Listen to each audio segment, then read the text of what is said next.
celular o pongámoslo en modo avión o modo culto, y por favor conectémonos con el Señor. Vamos a leer el Salmo 120, el Salmo que vamos a leer esta mañana. Es un cántico gradual, un cántico de ascenso que cantaban los peregrinos cuando iban a Jerusalén. Entonces en este Salmo, si me ayudan a ponernos de pie, lo vamos a leer.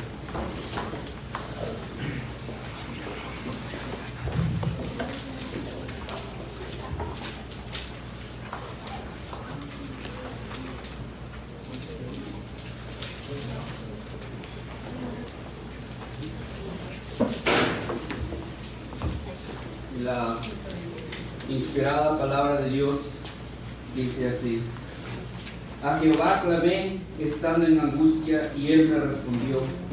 Libra mi alma, oh Jehová, del labio mentiroso y de la lengua fraudulenta.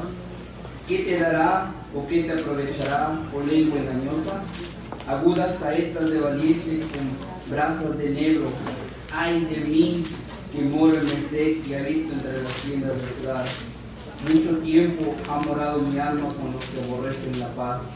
Yo soy pacífico, mas ellos, así que hablo, me hacen guerra. En este salmo, amados hermanos, es un salmo gradual, un salmo de ascenso que cantaban los peregrinos cuando subían a Jerusalén.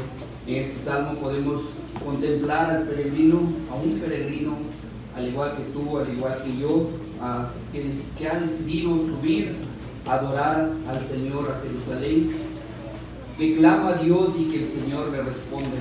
Los salmos graduales nos muestran un camino que va en ascenso, al igual que la vida del cristiano, un ascenso desde el lugar donde vive hasta la ciudad donde mora Dios.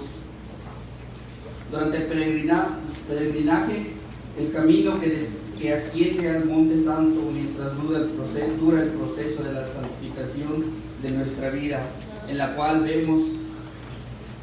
vamos alejándonos del pecado, creciendo en gracia y conocimiento de la verdad. Vamos padeciendo una serie de adversidades, la cual podemos presentar delante del Señor. Es un peregrinaje en la cual queremos llegar a casa cuanto antes para estar con nuestro Señor. Es un camino en el que debemos viajar juntos como iglesia. Juntos debemos de clamar al Señor, cantar al Señor, darle las gracias por todo lo que ha hecho por nosotros. Somos extranjeros de un mundo caído. Ese es el motivo por el cual deseamos reunirnos todos como iglesia, porque en cualquier sitio donde nosotros nos reunimos, ahí está el Señor con nosotros.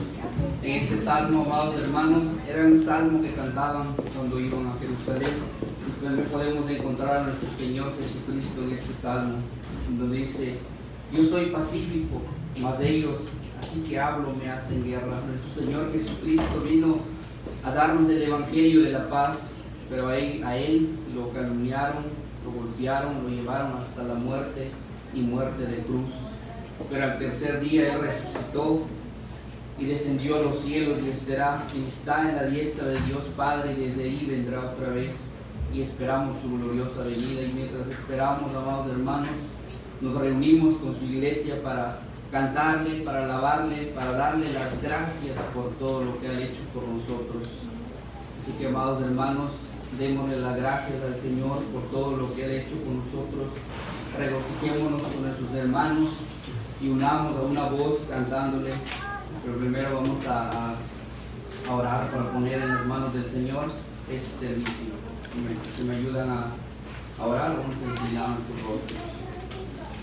Amado Dios, te damos las gracias, Padre, por este momento que podemos estar aquí, Señor, gozándonos con tu iglesia, Señor. Gracias por todo lo que tú has hecho por nosotros. Gracias por tu Hijo amado que nos enviaste, Señor, para redimir nuestros pecados. Él es intercesor, el único intercesor, Señor.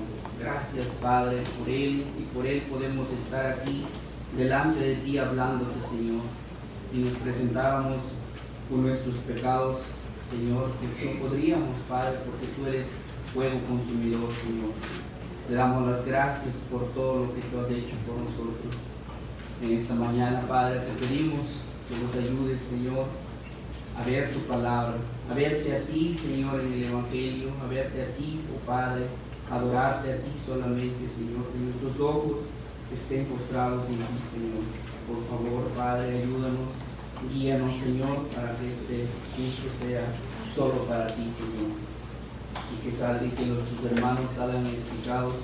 Oramos, Señor, para que nuestro pastor Eric, que va a estar predicando tu palabra, Señor, le des palabras, Señor, y le recuerdes todo lo que estudió, y que sea gratificante para nosotros, y nosotros como iglesia podamos digerir tu palabra, Señor, podamos recibir tu palabra. Te damos gracias en el nombre de Cristo Jesús. Amén. Cantemos nuestros himnos en su papel, que tiene, que se le dieron, que tiene uno. Vamos a ver el Salmo 145, lo vamos a leer del 1 al 4. Salmo 145, del 1 al 4, y dice así: Te exaltaré, mi Dios, mi Rey, y bendeciré tu nombre eternamente y para siempre. Cada día te bendeciré y alabaré tu nombre eternamente y para siempre. Grande es Jehová y digno de suprema alabanza, y su grandeza es inescrutable. Generación a generación celebrarán tus obras y anunciarán tus poderosos hechos. Cantemos y alabemos a nuestro Señor. Te exaltaré, mi Dios, mi Rey. Rey.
dijo: cualquiera que bebiera de esta agua no volverá a tener sed jamás.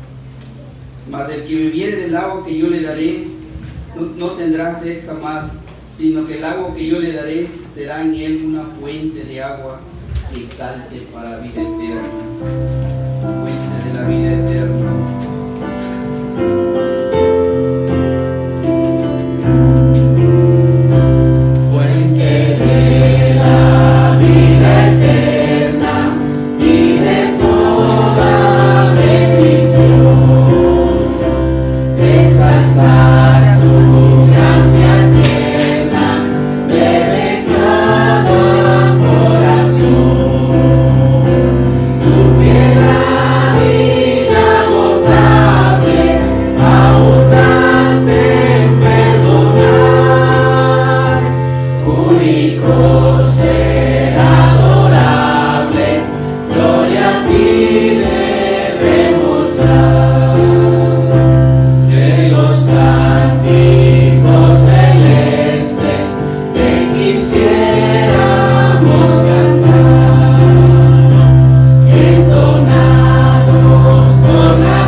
Tribulación o angustia, o persecución, o hambre, o desnudez, o peligro, o espada, como está escrito: por causa de ti somos muertos todo el tiempo, somos contados como ovejas de matadero.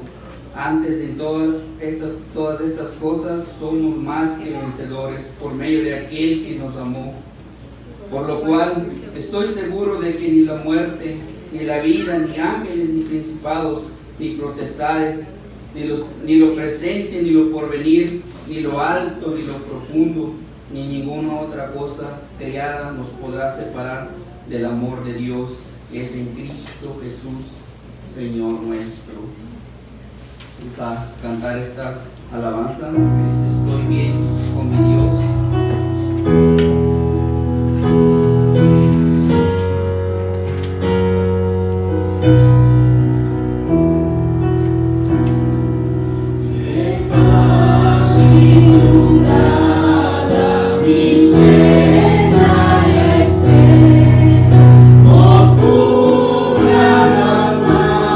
Yeah.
podemos encontrar esa paz en las aflicciones.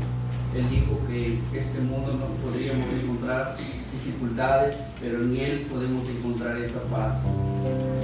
En Corintios, en 1 de Corintios dice en el capítulo 18, porque la palabra de la cruz es locura a los que se pierden, pero a los que se salvan, esto es a nosotros, es poder de Dios. Pues está escrito: destruiré la sabiduría de los sabios y desecharé el entendimiento de los entendidos. ¿Dónde está el sabio?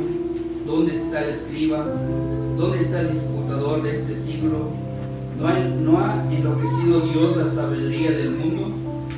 Pues ya que en la sabiduría de Dios el mundo no conoció a Dios mediante la sabiduría, agradó a Dios a salvar a los creyentes por la locura de la predicación.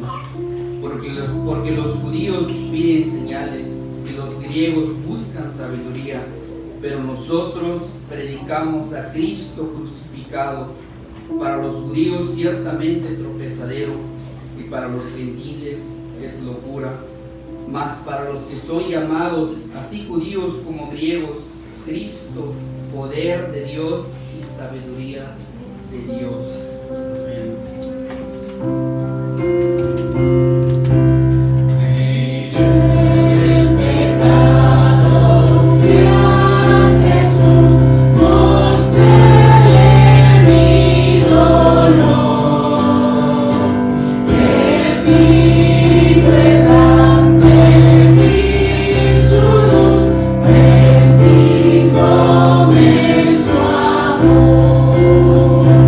En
y Padre de nuestro Señor Jesucristo, que nos bendijo con toda bendición espiritual en los lugares celestiales en Cristo, según nos escogió en Él antes de la fundación del mundo, para que fuésemos santos y sin mancha delante de Él, en amor, habiéndonos predestinado para ser adoptados hijos suyos por medio de Jesucristo, según el puro afecto de su voluntad. Por puro afecto de su voluntad, el Señor dio su vida por nosotros, y en Él hemos sido perdonados, gracias a que Él cumplió lo que el Padre le había encomendado, y en la cruz dio su vida por ti, por mí, y por sus elegidos. En la cruz, lo primero vi la luz, y en las manchas de mi alma yo la vi.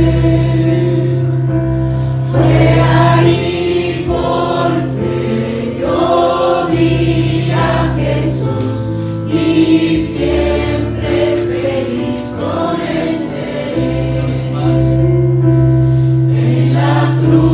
En la cruz, lo primero vi la luz, y las manchas de mi alma yo la vi. Fue ahí por fe yo vi a Jesús, y siempre feliz con él seré.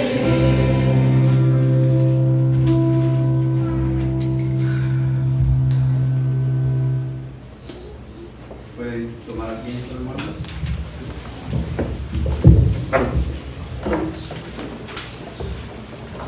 Vamos a seguir con nuestra adoración a nuestro Dios Jesucristo. Vamos a dar la bienvenida a todas las personas que nos visitan hoy en la Iglesia Bíblica del Señor Jesucristo. Sean bienvenidos, los hermanos, qué gusto volver a verlos en este día. Si hay invitados, pues les pedimos que si nos pueden regalar su nombre. No sé si allá atrás o acá adelante, no sé si nos podrían regalar sus nombres. Bueno, a la Iglesia Bíblica del Señor, ellos son unas personas, ¿podrían regalarnos su nombre? ¿Yo? Sí. Mi nombre es Nancy. Nancy. Mis hijas son Daisy y Isabela. Nancy, Daisy y Isabela. Sí. También nos visita una familia, unos amigos, Urdulia y sus hijos. Pues sí, la Iglesia del Señor Jesucristo tiene unas palabras para ellos. A la de 3, a la 1, a las 2 y a las 3. Bienvenidos. Sean bienvenidos a la Iglesia Bíblica del Señor Jesucristo. Nos recibimos con los brazos abiertos. Nos da un gozo conocer que hay más personas que el Señor ha llamado, más personas que el Señor pues puede redimir, puede perdonar todos nuestros pecados. Y le pedimos a nuestro hermano Raúl si nos puede ayudar con la ofrenda. Mientras él recoge las ofrendas, damos los anuncios de esta semana. La clase para los niños de 4 a 12 años y los jóvenes empieza a las 6:30 de la tarde los miércoles.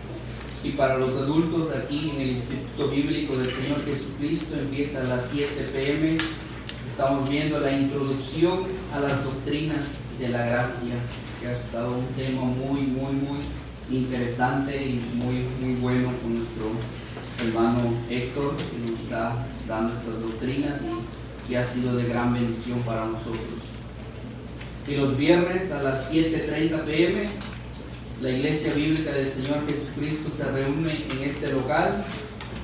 El tema que tenemos se llama comunión, oración y palabra, y estamos viendo el catecismo de Heidelberg. Entonces este catecismo es a base de preguntas y respuestas que todos los cristianos pues en algún momento de nuestras vidas nos hacemos esas preguntas, o quizás nuestros amigos nos puedan hacer esas preguntas, y es válido conocerlos, y está hecho a base de las Escrituras todo lo que los pasajes que nos da, pues nos da pasajes de la Escritura. Entonces, a las 7:30 p.m. la iglesia se reúne para orar por unos por otros, orar por todos nuestros hermanos aquí y en diferentes partes del mundo. Y también pues tenemos la reflexión del Catecismo de Heidelberg. Y también hoy tenemos una celebración, una comida para toda la iglesia. Este propósito para que la iglesia tenga comunión unos con otros. Así que, amado hermano, si usted no conoce muy bien a su hermano, hoy es para que se conozcan, para que platiquen, para que le digas dónde batallas en tu vida, para que esa persona ore por ti en su casa, en su tiempo de oración.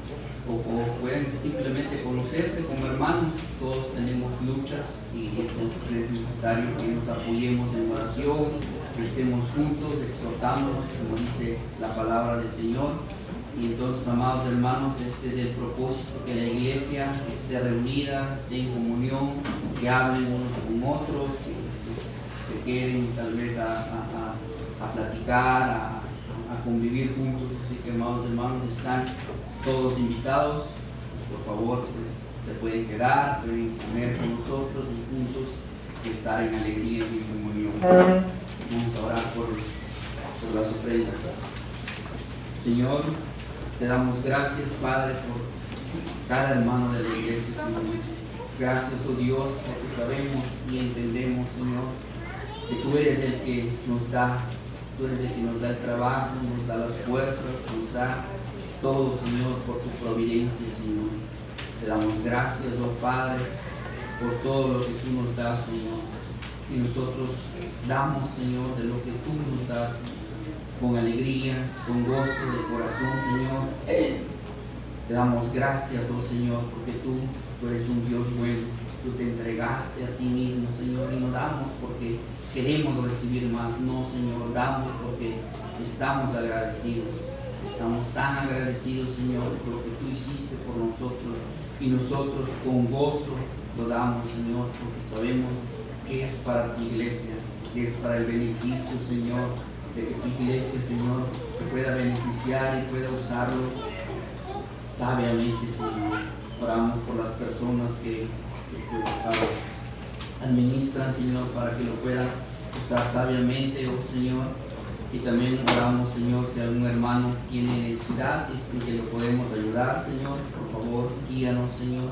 Te damos las gracias en el nombre de Cristo Jesús. Amén. Bueno, amados hermanos, esta mañana nuestro hermano Eric va a estar con nosotros, así que sería nuestro hermano Eric.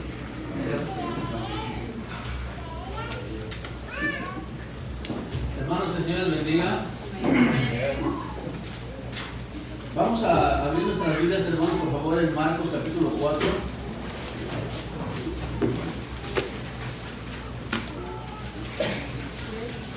Vamos a leer la última porción del capítulo Marcos, del capítulo 4 de Marcos, perdón.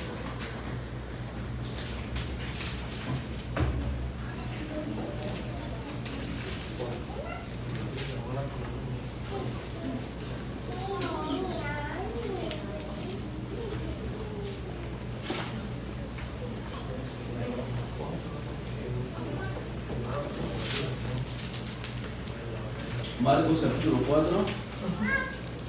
Jesús calma la tempestad. Vamos a leer del versículo 35 hasta el versículo 41. Le voy a invitar, hermanos, si por favor nos ponemos de pie para dar lectura a la palabra. Después me ayuda a orar para que el Señor nos ayude con su palabra y pueda iluminarnos y nos dé su Espíritu Santo conocimiento de su palabra. Dice la palabra de Dios en Marcos capítulo 4, versículo 35 al 41. Aquel día, cuando llegó la noche, les dijo: pasemos al otro lado. Y despidiendo a la multitud, le tomaron como estaba en la barca, y había también con él otras barcas. Pero se levantó una gran tempestad de viento y echaba las olas en la barca, de tal manera que ya se anegaba. Y él estaba en la popa durmiendo sobre un cabezal. Y le despertaron y le dijeron: Maestro, ¿no tienes cuidado que perecemos? Y levantándose, reprendió al viento y dijo al mar: calla, enmudece. Y cesó el viento y se hizo grande bonanza. Y les dijo: ¿por qué estáis así amedrentados? ¿Cómo no tenéis fe? Entonces temieron con gran temor y se decían el uno al otro: ¿quién es este que aún el viento y el mar le obedecen? Que Dios bendiga su palabra. Oremos. Padre, gracias te damos, Señor, por darnos la oportunidad una vez más de estar aquí reunidos estudiando tu palabra para nuestro provecho, nuestra edificación, Señor. Te damos las gracias, oh Dios, porque siempre, Señor, tienes alimento para nosotros, oh Dios, nuestra alma que necesita de este alimento, de esta palabra, Señor. Desde el inicio del servicio, Señor, podemos ser alimentados con tu palabra. Podemos leer los salmos, estudiar los salmos, podemos ser edificados con los salmos, Señor, cantando estos himnos, Señor, que son gran verdad, que hacen provecho a nuestra vida, Señor, que nos llenan de gozo cantar estas verdades.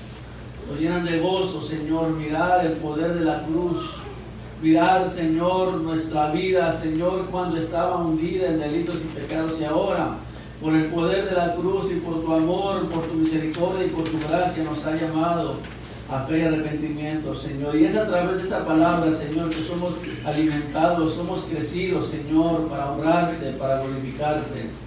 Te pido, Señor, que ayudes a mis debilidades, que son muchas, Señor, y puedas hablar a tu pueblo, Señor, a tu iglesia en esta mañana, en esta tarde, Señor. Ponemos delante de ti, Señor, esta predicación, Señor, que tú salgas honrado, Señor. Ayúdame a ser fiel a tu palabra, Dios. Oramos en el nombre de tu Hijo Jesucristo. Amén. ¿Puede tomar su asiento, hermano?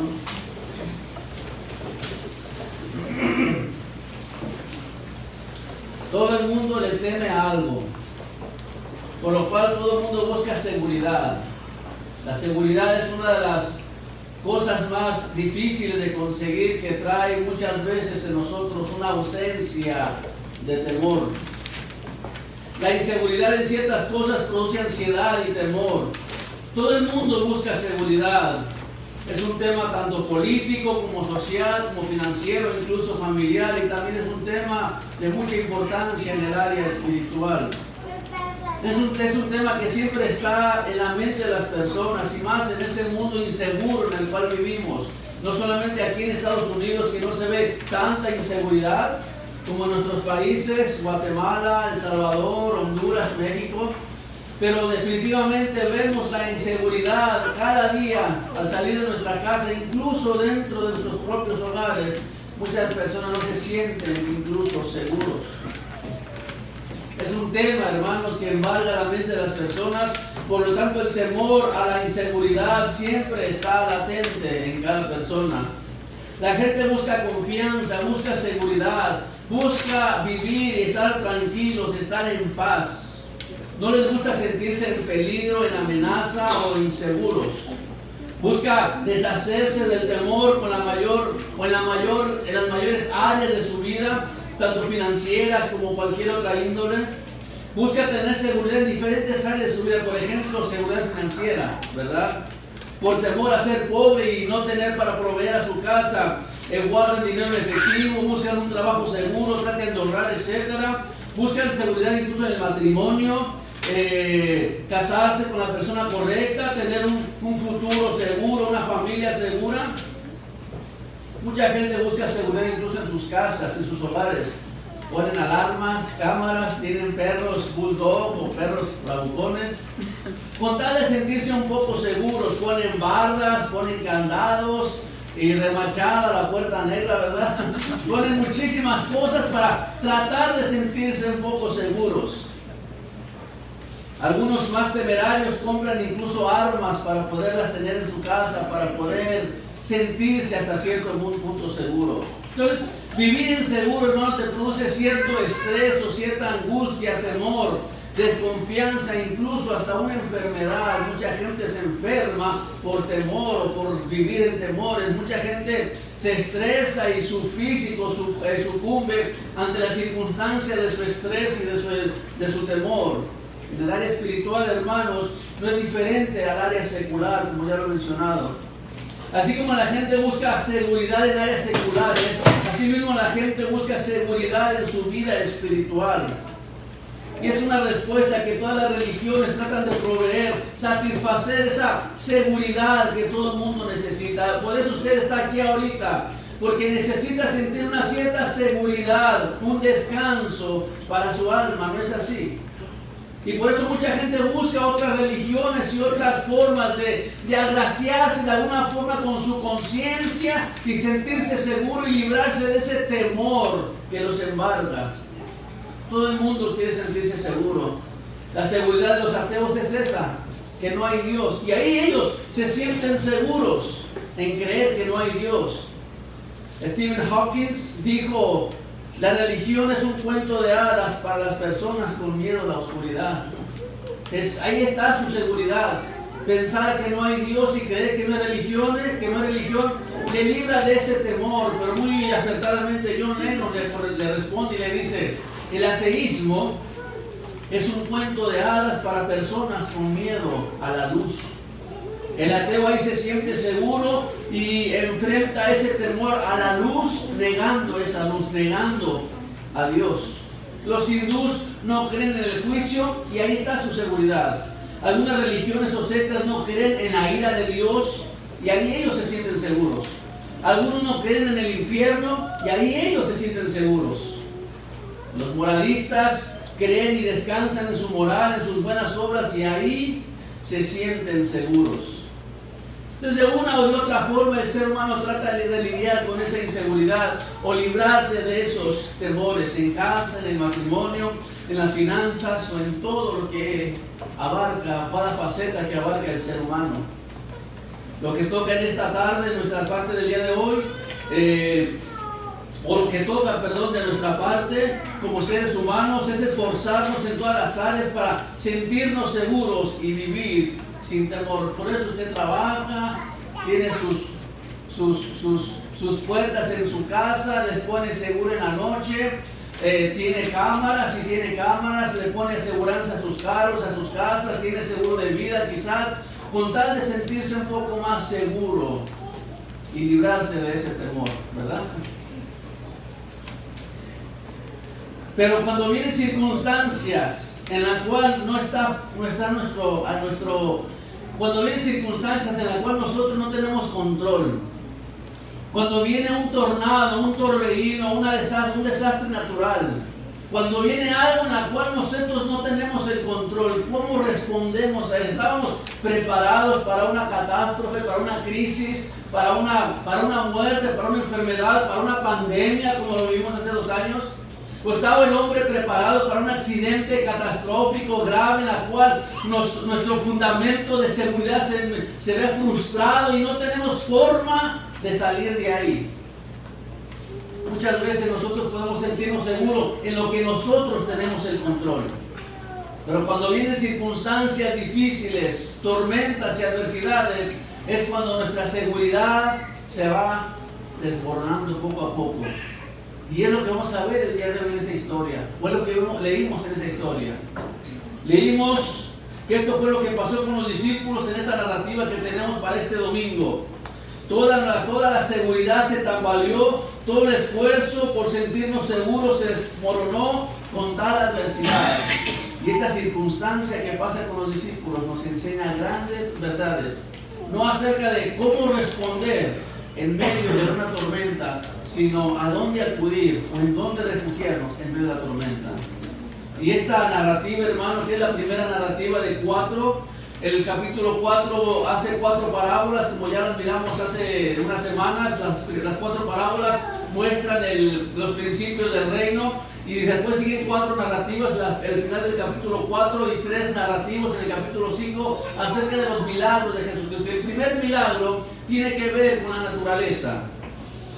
Y aunque se escuche largo este mensaje, pero me voy a ir pronto, he puesto 5 encabezados, siempre son 3, ¿verdad? Ahora son 5 encabezados en este sermón. El primer encabezado lo vamos a titular Un día cansado. Vamos a nuestro pasaje en el primer encabezado. Un día cansado, versículo 35, dice: aquel día, cuando llegó la noche, les dijo: pasemos al otro lado. Y despidiendo a la multitud, le tomaron como estaba en la barca, y había también con él otras barcas. Notemos, hermano, lo que Marcos nos menciona. Había sido un día muy ocupado para Jesús. Desde el bote, alejado en la playa, había estado hablando en parábolas a las multitudes. Después en Mateo menciona que había impartido enseñanzas en las casas, privado con sus discípulos, explicándole las parábolas. Y no es sorprendente que al atardecer o quizás ya muy tarde estuviese cansado y agotado. A veces nosotros aquí predicamos 45 minutos, hermano, y como yo ocupo mucho el pulmón para hablar, ya uno termina cansado y fatigado. Imagínense a Jesús todo el día hablando, enseñándole a las multitudes, y no tenía micrófonos, ni solamente se subía a la barca o se subía arriba de una piedra o algo y comenzaba a enseñar. Su voz, su esfuerzo era grande. Y después de eso iba con los discípulos y en privado les explicaba las parábolas. Entonces, de modo que vuelve a la playa, como dice en los pasajes, y dice a sus discípulos: crucemos al otro lado. Quería cruzar desde Capernaum al lado oriental, al país de los Gadarenos, donde comienza el capítulo 5 de Marcos. Entonces, puesto que Jesucristo no solamente era totalmente divino, sino también totalmente humano, necesitaba descanso. Y aquí enfatizo la humanidad, Marcos enfatiza la humanidad de Cristo, que Él era totalmente Dios, pero también totalmente humano. Y como era totalmente humano y ser humano como nosotros, pero sin pecado, estaba cansado, su cuerpo estaba cansado, fatigado, sentía hambre. Cuando tenía hambre sentía cansancio y se dormía. Aquí Marcos nos enfatiza una vez más la humanidad de Jesucristo. Una vez escuché a un pastor predicar acerca de este pasaje, y bien lo decía él: es que no es que estaba dormido, se hacía dormido. Porque la Biblia dice en Salmo 121, hermana Nancy, si mal no recuerdo: he aquí no se adormecerá ni dormirá el que igual decía Salmo 121, ¿verdad? Es que la hermana sabe los salmos, dice. Entonces, haciendo referencia a ese pasaje, un pastor dijo: no, es imposible que Jesús se haya dormido. No estaba dormido, se hacía dormido. Decía, estaba con un ojo al gato, dice, mirando a ver cómo reaccionaban los discípulos. No, hermano, esa persona estaba negando la humanidad de Jesucristo. La palabra del Señor enseña que Jesús estaba literalmente dormido. Estaba descansando, su cuerpo físico se había agotado de tal manera que necesitaba él este descanso. Cuando Jesús les dio la orden, crucemos al otro lado, esa fue la iniciativa que Jesús tomó al decirle a sus discípulos: vayamos al otro lado, y se lo llevaron, dice la palabra de Dios. Recordemos, hermanos, que los discípulos eran unos marinos navegantes, de modo que tomaron a Jesús, como dice la palabra, tal como estaba, en esa condición de agotamiento, cansado, necesitaba descanso, y llevaba tiempo que podía él aprovechar en esa cruzada del mar, y podía descansar ahí. Entonces el versículo 38 nos menciona que Jesús ahí se quedó dormido, ¿verdad? En la popa, durmiendo sobre un cabezal. Y rápidamente, la popa, si no saben, no soy marinero, pero tuve que investigar. La popa es el lado atrás, el lado de atrás del barco, que es el lado más ancho. Lo de enfrente es la proa, lo del lado derecho es el babor, y del izquierdo es el estribor. ¿Verdad, hermano Héctor? Él es el marinero, ¿verdad? Entonces, atrás en la barca había un banquito largo donde se sentaban los marineros, y muchas veces había un cojín no era de tela, algunos eran de tela, pero generalmente era de piel para poder ahorrar que se mojara, pero era un cojín o un cabezal, como le llaman antes, y Jesús se sentó ahí atrás de la barca, ahí en la popa, y recargado en un cabezal se durmió, estaba descansando. Entonces ese fue el día agitado y cansado de nuestro Señor Jesucristo. Después de predicar y hacer milagros, después de enseñar, fue a la barca a descansar mientras cruzaban al otro lado del mar. Mi segundo encabezado: una noche tempestuosa. Versículo 37. Pero se levantó una gran tempestad. Ahora note lo que dice esta palabra: gran tempestad de viento, y echaba las olas a la barca de tal manera que ya se anegaban. En el original, Marcos y Lucas explican que este disturbio atmosférico, hablando de la palabra griega lialaps, Esto es un torbellino, una tormenta que desata furiosas ráfagas de viento. En el mar de Galilea, casi todo al norte del valle del Jordán, tiene unos más o menos 20 kilómetros de largo y 12 kilómetros de ancho. Queda más o menos a 210 metros bajo el nivel del mar. En otras palabras, el mar, el agua de Galilea estaba más abajo de la altura normal del mar. Estaba como en un pozo, estaba rodeado de colinas, de montañas, especialmente del lado oeste. Entonces, cuando las corrientes frías bajaban precipitadamente y chocaban con las corrientes calientes de aire, producía esta clase de tempestad. No soy muy científico, hermano, pero uno sabe que cuando se mezcla corrientes de agua caliente, de aire caliente y frío, provoca esta clase de tempestades. Los huracanes, los ciclones, toda esa clase, los remolinos incluso, muy pequeños que a veces uno ve afuera, es una combinación de que surge cuando dos aires opuestos, caliente y frío, se mezclan y producen estas tormentas. Pues el lago de Galilea estaba profundamente a 210 bajo el nivel del 210 metros bajo el nivel del mar, cuando los aires entraban y producían esta combinación. Surgía muy a menudo esta clase de tormentas. Esa noche eso fue lo que pasó, hermanos. Se produjo, dice la palabra, una gran tormenta. Note la palabra que aparece 3 veces en nuestro pasaje. 3 veces aparece esta palabra gran o gran tormenta. La primera está en el versículo que acabamos de leer, la gran tormenta. La segunda está en el versículo 39, cuando dice, se hizo una grande bonanza. Y la tercera y última está en el versículo 41, cuando dice que temieron con gran temor. Note esta palabra porque va a ser importante que nosotros recordemos esta palabra. Entonces, después de que se produce esta gran tormenta, las olas golpearon con violencia, el agua estaba metiéndose en la barca, todo oscuro, sin forma de ser rescatados. Incluso podríamos argumentar y preguntar, ¿acaso Jesús no sabía lo que iba a pasar? ¿Para qué les dijo Jesús que cruzaran al otro lado si sabía él de antemano que iba a venirse una tormenta y que los discípulos iban a estar en peligro de muerte? Suena considerable pensar eso. Suena sugerente pensar y argumentar en contra de Jesucristo, incluso porque los mete en ese aprieto. Desafortunadamente, para nuestra información, Jesucristo, y lo digo desafortunadamente porque la gente no le gusta aceptar la realidad de que Jesucristo está en el control de todas las cosas.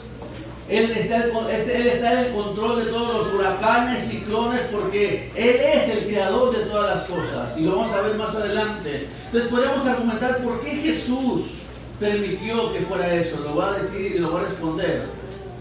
Jesús no solo sabía lo que iba a pasar, sino que lo provocó que todo esto pasara por su decreto soberano.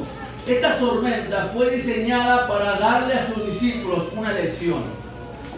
Y quisiera que usted pensara en esto, hermano.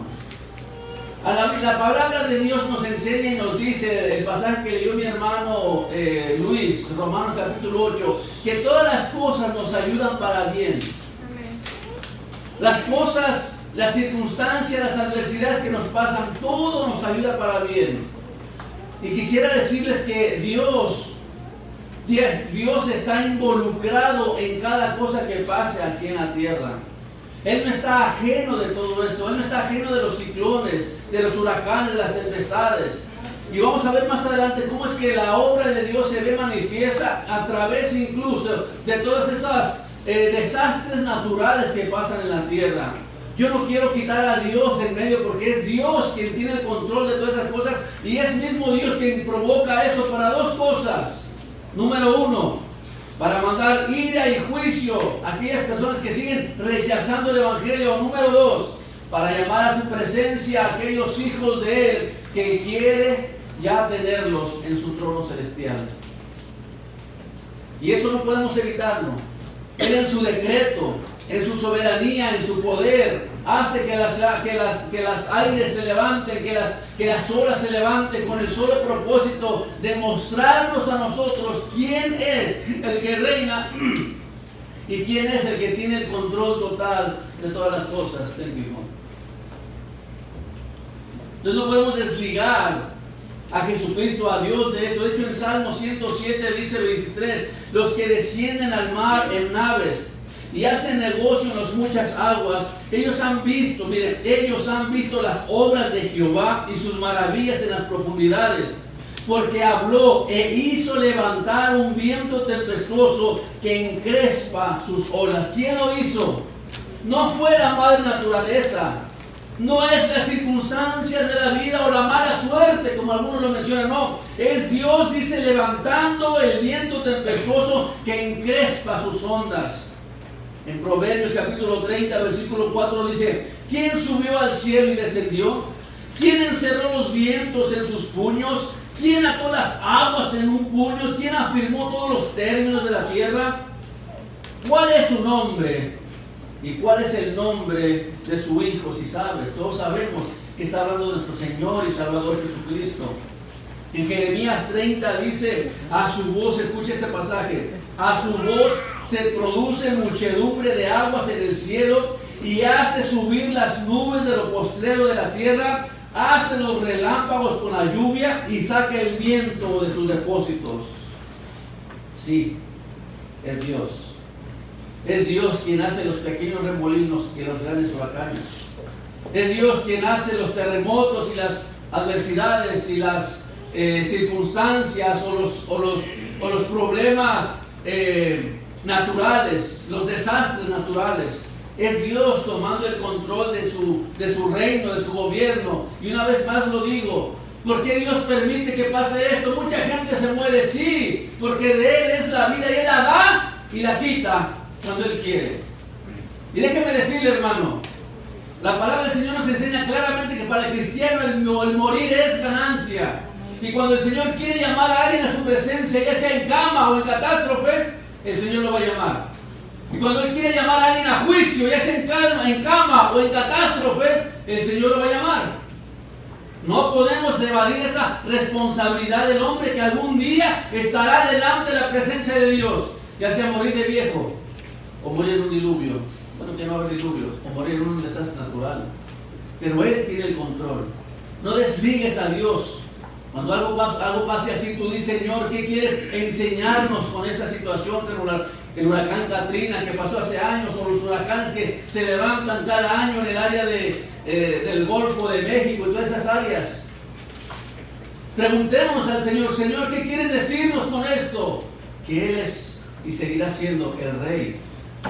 Y que Él hace como Él desea y como Él quiere, como Él ha decretado en su soberana y santa voluntad. Y eso fue lo que pasó allí, hermanos. Fue Jesús quien quería revelarse a sus discípulos de una manera distinta.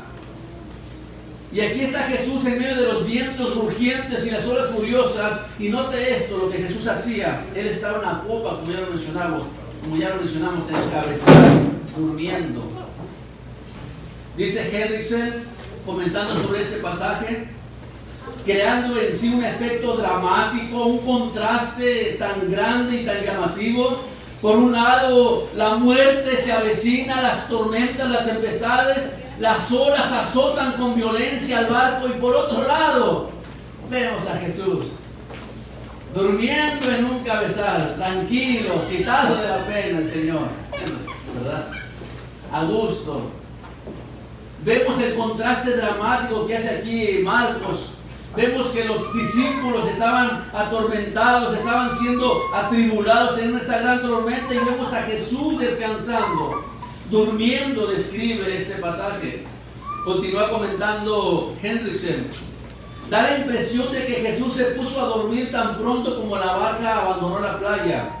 Muy pronto se hallaba profundamente dormido, mostrando que debía estar muy cansado y dando a entender también que su confianza estaba en su Padre Celestial.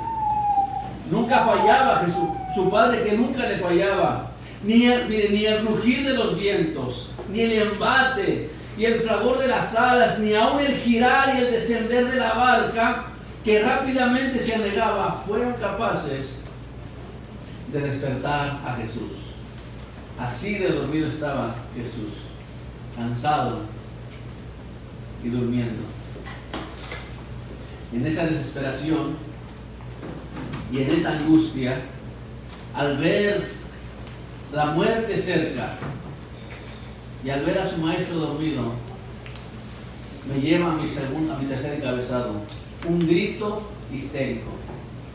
Versículo 38. Y le despertaron y le dijeron: Maestro, ¿no tienes cuidado que perecemos? Mateo menciona esta conversación y dice: y vinieron sus discípulos y le despertaron diciendo: Señor, sálvanos que perecemos. Lucas los describe de esta manera: Maestro, maestro, que perecemos. Pero Marcos hace este énfasis en forma de reclamo. ¿No te importa que perecemos? Esta situación de vida o de muerte de los discípulos solamente les ayudó a gritar una sola cosa. Unos gritaban una cosa, otros gritaban otra cosa, pero su desesperación y su angustia era acudir a su maestro con tal de salvar el pellejo. Pero nuestro pasaje muestra una actitud de reclamo, una actitud insolente, que le decía: Maestro, ¿no te importa que perecemos? Es una crítica de reclamo a Jesús. ¿Tan poco valor tenemos para ti, Jesús? Con la muerte muriéndonos o con la muerte mirándonos enfrente, ¿cómo puedes dormir tan tranquilamente? ¿No te importa que nos trague el mar embravecido? Hermano, las palabras de sus discípulos en pocas palabras estaban reclamando insolentemente, reclamándole a su maestro, reclamándole a Jesús: no te importa, no te importamos nosotros. Irónicamente, Jesucristo estaba ahí porque les importaba más de lo que ellos imaginaban, a tal punto que fue y dio la vida por esos pecadores. Pero ellos, en esa condición, en esa tormenta, en esa situación, en lo que se sintieron amenazados en su vida física, y le reclamaron a Jesús: ¿no te importa que perecemos? ¿Acaso no estás viendo la situación, la condición en la que estamos, y tú descansando y durmiendo, hermano? Estas pequeñas palabras, aunque los evangelios resumen en pequeñas palabras, pero nos dan grande claridad sobre el carácter y la actitud de los discípulos en cuanto a esta respuesta: ¿no te importa que perecemos? La actitud estaba embargada por el miedo. No hubo suavidad en sus palabras, no hubo temor en ellos. Con arrogancia le hacen este reclamo, lleno de frustración y de temor, hermano, como muchos de nosotros hemos pasado o pasaremos por circunstancias tan difíciles.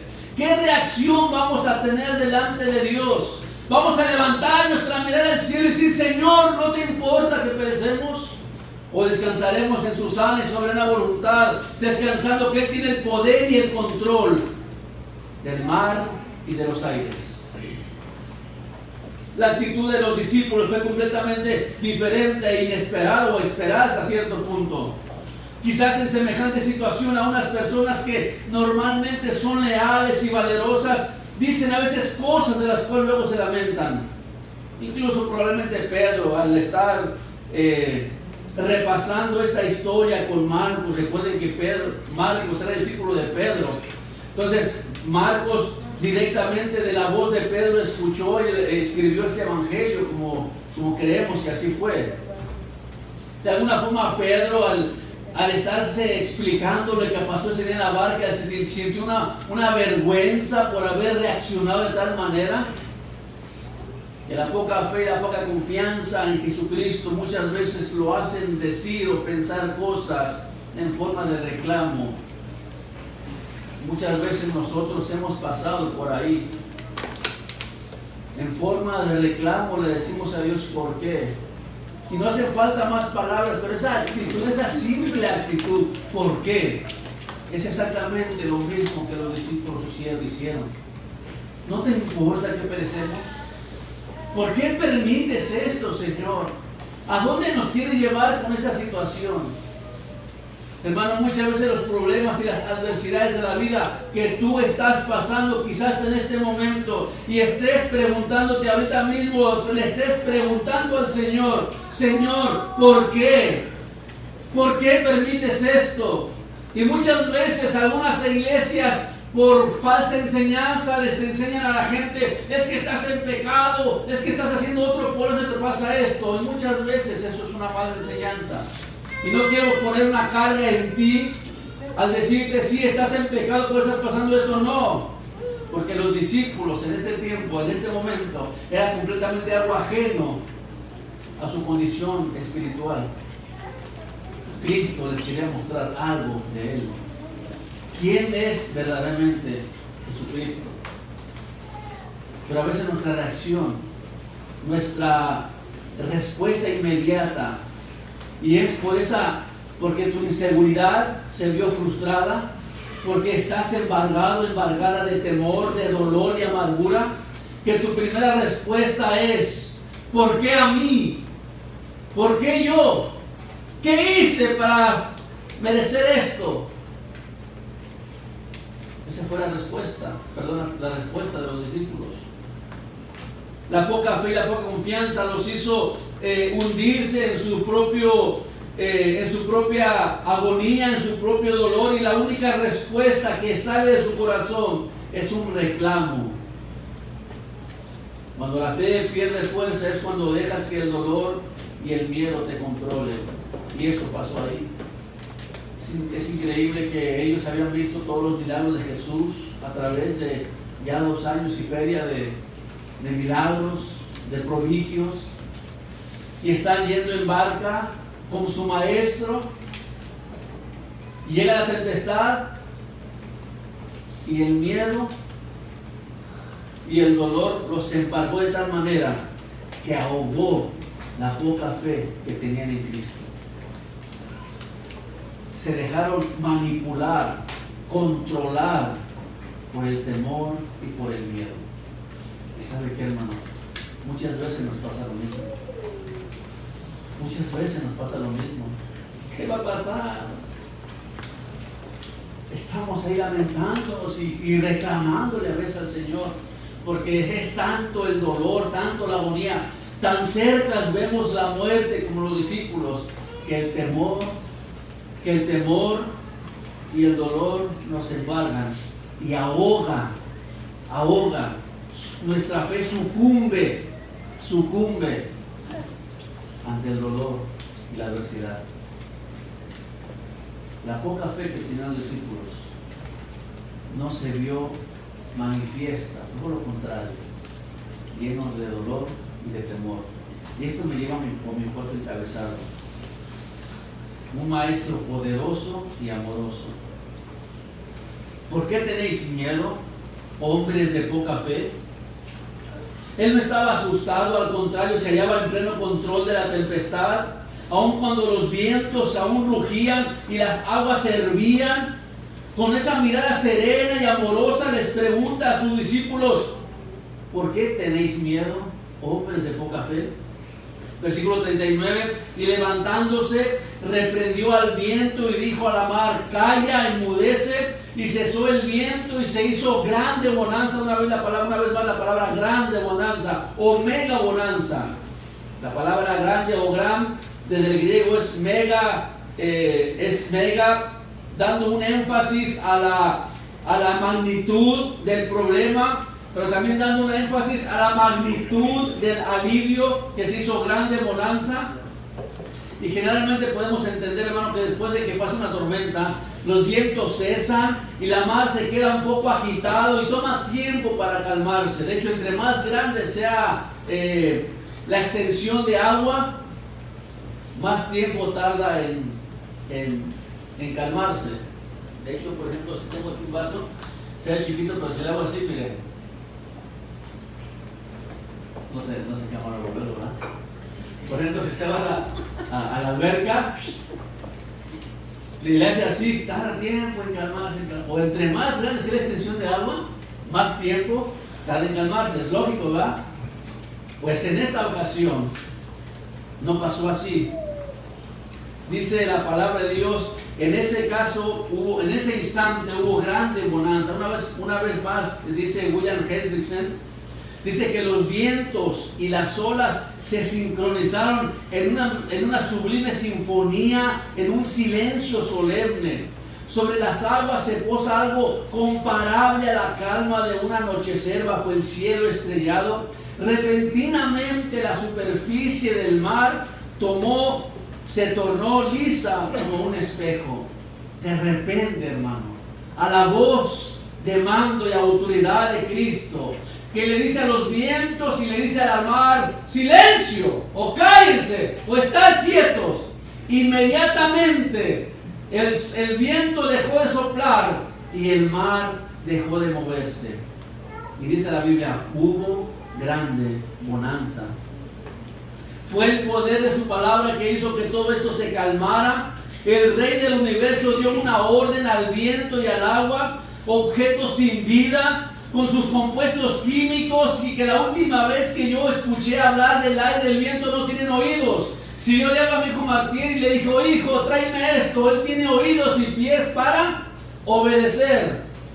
¿Quién puede ordenar al viento y que éste lo obedezca? ¿Quién puede ordenar al agua y que éste lo obedezca si ni oídos tienen? Podemos domesticar a un animal, podemos domesticar a un perro, a un león, a cualquier animal que tenga la capacidad de oír y de ver y de obedecer. ¿Pero el viento? ¿El mar? ¿Acaso podemos hablarle al viento y decirle: estate quieto? ¿Acaso podemos hablarle al agua y decirle: estate quieto? No podemos. Pero el Rey soberano, el Rey del universo, que creó y que hizo el cielo y la tierra, los vientos y las olas del mar, y que produjo en ellos vida hasta cierto punto, que Él provoca cuando las cosas se mueven, y también hace que las cosas se calmen por el mero efecto de su voluntad. Estate quieto. Y se calmaron. Su orden fue al viento y su orden fue a las aguas, y éstas obedecieron instantáneamente. Y les dijo a los discípulos: ¿por qué estáis amedrentados? ¿Cómo no tenéis fe? Hermano, ¿no es maravilloso cómo Jesucristo en su consuelo que trae a los discípulos no les reclama por todas esas palabras desagradables y desconcertadas que le dieron? No les reclama: a ver, voy a ver, ahora sí vas a ver, Pedrito. O Juan, ¿qué tanto decías de mí? ¿Qué dormido? No. Simplemente les dijo: ¿por qué estáis amedrentados? No les reclamó su crítica, no les reclamó sus palabras, pero sí les confrontó en algo, y sí les reclamó algo. Les confrontó su fe. Su fe. ¿Cómo? ¿No tenéis fe? El problema no era la tormenta o la gran tormenta, era un problema de fe. Tu problema no es la tormenta. Mi problema no es la tormenta. No es el huracán, y no es la enfermedad, no es el virus, no es la crisis, no es nada de eso. El único problema al cual nosotros como cristianos nos enfrentamos todos los días es un problema de fe.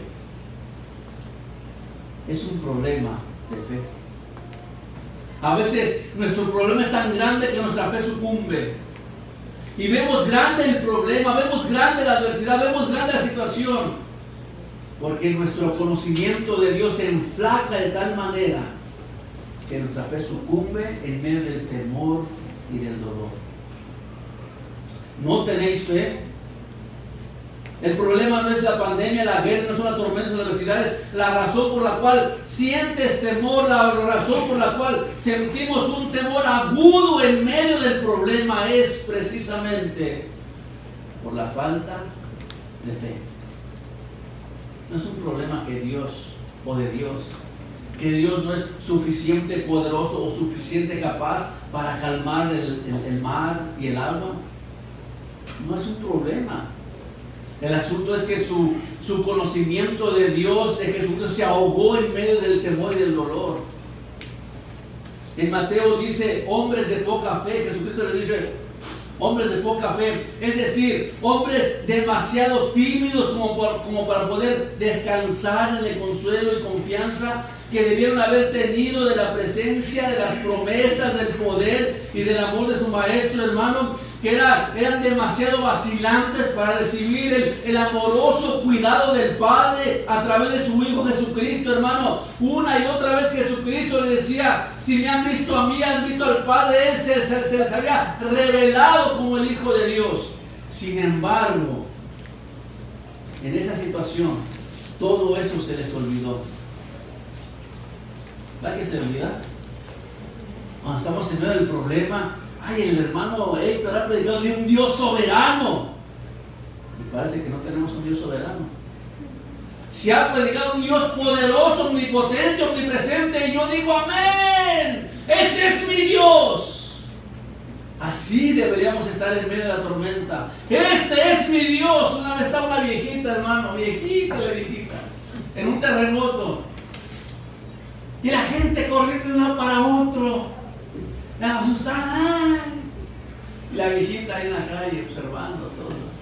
Señora, señora, dice, no teme usted por su vida, huye y escóndase que va a morir.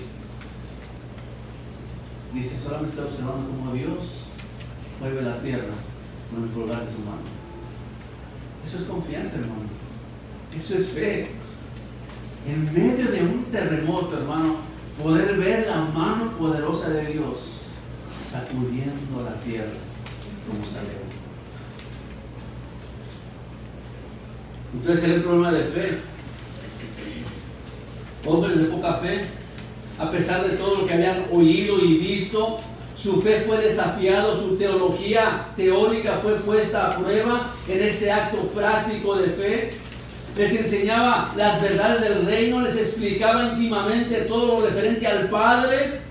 Lo vieron enseñar, orar, hacer muchos milagros, pero ahora ellos iban a tener la oportunidad de poner a prueba toda esa revelación que Jesucristo les había dado y ponerlo en práctica. Y otra vez, en otra versión dice, aún no tienen fe. Después de todo lo que Jesucristo se les había revelado, Jesucristo les dice, aún no tienen fe. Las tormentas, hermanos, están diseñadas por Dios para que tu conocimiento de Él se ponga en práctica. Las tormentas están diseñadas para que a la vez que tú entiendas y conozcas, hermano, tú conoces a Dios. Hermanos, el hermano Luis y por varias semanas estuvimos viendo los viernes sobre los atributos de Dios. No aprendimos de un Dios todopoderoso. Aprendimos de un Dios omnisciente, omnipresente, creador del cielo y de la tierra. Cantamos, contempla a Dios, quien formó los cielos, quien formó la tierra. Cantamos el poder de la cruz, cantamos ese canto que dice, tú eres grande y tú eres poderoso, eres Señor de los cielos, hermano. Cantamos y enseñamos y aprendimos de la aceidad de Dios.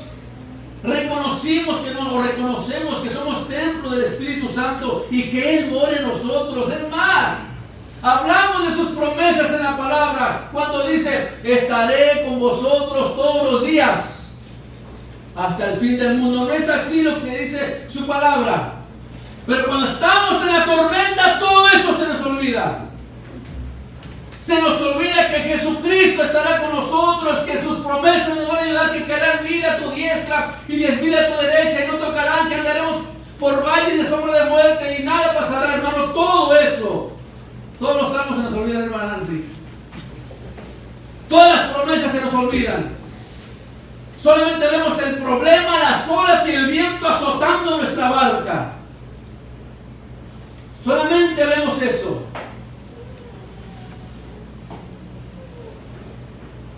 Están aquí los discípulos siendo desafiados en su conocimiento, en la revelación de Jesucristo mismo hacia ellos. Ahí es donde tenía que ser probada su fe. Ahí es donde ellos estaban siendo desafiados sobre ese conocimiento poderoso, todopoderoso, omnisciente, omnipresente de Dios, de Jesucristo. Aún así, en medio de las tormentas, vamos a darle chance a que pasen los niños. Como siempre, ya me tocó una campana. Thank you. Los niños llegaron a lo bueno. Ya voy aterrizando. Aún así, hermanos, después de todo ese conocimiento vasto que Jesucristo se había revelado, su única respuesta fue esta: ¿no te importa que perecemos? Hermanos, las experiencias, las tormentas vienen a los cristianos intencionalmente y providencialmente, y deben ser aprovechadas para crecer en santificación y crecer en fe.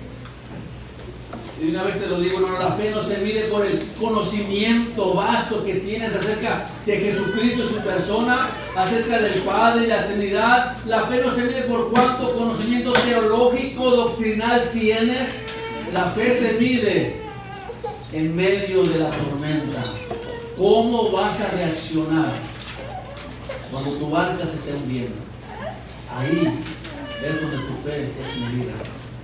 Ahí es donde tu fe es confrontada. Ahí es donde tu fe es desafiada. Porque tanto conocimiento que tenemos es para ser aplicable en ese tiempo de dolor y de angustia y de necesidad. Ahí es donde tu fe es probada. ¿Por qué estáis amedrentados? ¿Cómo no tenéis fe?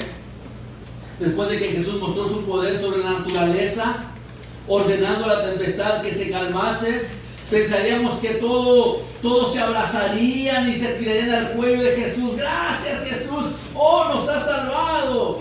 Después irían en la barca diciendo y vacilando: ah, Pedro, ay, ¿qué dijiste? Tú, Juan, fue el que dijiste ser pájaro. No. Pensaríamos que iban a la barca riéndose, como a veces nos pasa algo, ¿no? Una tragedia, o alguien se cae, después va uno caminando y uno se va riendo de lo que pasó. Así pensaríamos que irían los discípulos después de que la barca después de que la tempestad se calmó, ¿no? Iban todos riéndose con Jesús: Señor, gracias por salvarme. Te la vimos cerquita, que un poquito, dice, por poquito, me asombré, decían por ahí. Pensarían que iban vacilando y riéndose. Tú, Pedro, ¿qué dijiste? Que maestro, salvos. No, tú dices que gritaste más duro, yo te escuché, estabas todo nervioso. Pero no fue así, hermano. La reacción que tuvieron es más natural, es la más natural que puede tener un simple mortal ante la presencia de un ser divino. Note lo que dice el versículo 41, hermano, la reacción que tuvieron. Entonces dice: temieron con gran temor. Una vez la palabra mega. Y esta palabra temor que utiliza aquí en este último versículo 41 se refiere a un pánico, se refiere a una fobia que ellos tenían o que ellos tuvieron. Y esto me lleva a mi quinto y último encabezado, y es el mensaje, el nombre del mensaje: delante de Dios estamos. Ellos estaban espantados a causa de todo lo que Jesús había revelado, su relación, ellos estaban espantados a causa de todo lo que Jesús había revelado en relación con sí mismo, pero probablemente estaban más espantados a causa del poder manifestado en ese momento. Aquellos hombres, dice la Biblia, temieron con gran temor. Dice Marcos literalmente: se espantaron. El espanto se menciona una combinación de temor y reverencia. En Mateo 8:27 dice que los hombres se maravillaron, se asombraron de lo que acababa de suceder. Y en Lucas 8:25 dice que habla de que se llenaron de temor y de asombro. Era una fobia que sentían, era un gran temor, era como la suma de muchos miedos. Y eso es normal, hermano. Sinceramente, estar delante de un huracán, de un terremoto, de un desastre natural.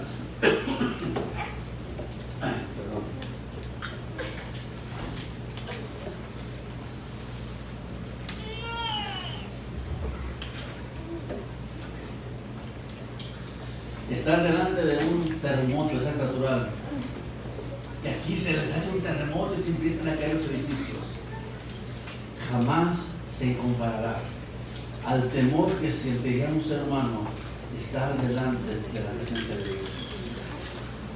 Nunca se comparará, hermano. No podemos comparar el temor a la circunstancia, al dolor, a la adversidad o a un desastre natural a estar delante de un Dios santo y puro. Y estos hombres se dieron cuenta de eso.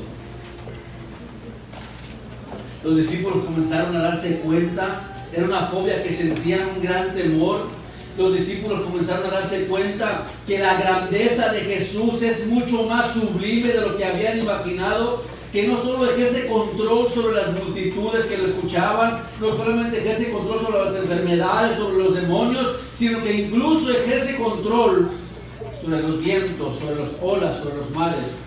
Y con poder y autoridad les habla a los compuestos químicos y estos le obedecen. ¿Quién puede modificar el clima? Por supuesto que nadie. Para actuar sobre el clima y sobre la naturaleza se necesita un poder divino, y es Jesús, Dios encarnado, que manda sobre los elementos del clima, logrando que incluso el viento y el mar le obedezcan. ¿No fue una buena impresión de que, wow, cómo lo hiciste, Jesús? Como si fuera un truco de magia o algo sacado de la manga. Ellos quedaron, hermano, profundamente impresionados por el poder, la majestad y la gloria de su maestro, y su reacción fue una gran fobia, un gran temor. ¿Delante de quién estamos? ¿Quién es este hombre? ¿Quién es este entonces?, se preguntaban.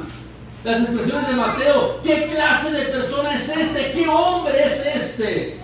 No lo pueden identificar como un ser humano normal. No puede identificarse con ellos como un ser humano normal, porque este hombre, este personaje podía ordenar a la naturaleza, y la naturaleza le obedecía al instante. Y su pregunta era: ¿qué clase de persona es esta? El temor y el asombro que tenían al ver a Jesús los llevó a concluir que no era un simple mortal el que tenían enfrente, sino implícitamente tenían al verdadero Dios ahí, gobernando y reinando sobre la naturaleza. Me hace recordar dos pasajes que me ayudarán o nos ayudarán a entender por qué estos sintieron gran temor. Vaya conmigo a Isaías capítulo 6, y con estos dos pasajes termino.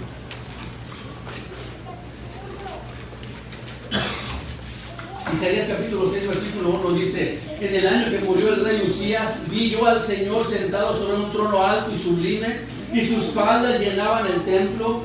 Por encima de él había serafines, cada uno tenía 6 alas, con 2 cubrían sus rostros, con 2 cubrían sus pies, y con 2 volaban.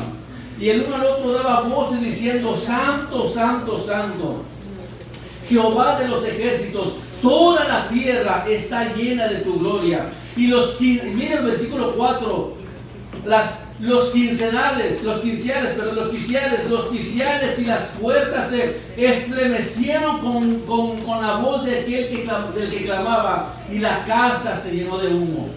Versículo 5, entonces dije, Isaías hablando ahí, entonces dije: ay de mí, que soy muerto, porque siendo hombre inmundo de labios y habitando en medio del pueblo que tiene labios inmundos, han visto mis ojos al Rey, Jehová de los ejércitos. Esa clase de temor, un hombre pecador delante de la santidad, de la majestuosidad y del poder de Dios, la única reacción que puede tener es tener gran temor por su alma y por su vida, porque ¿quién puede pararse delante de la presencia de Dios? ¿Quién puede estar delante de un Dios santo y puro sin ser consumido por su santidad?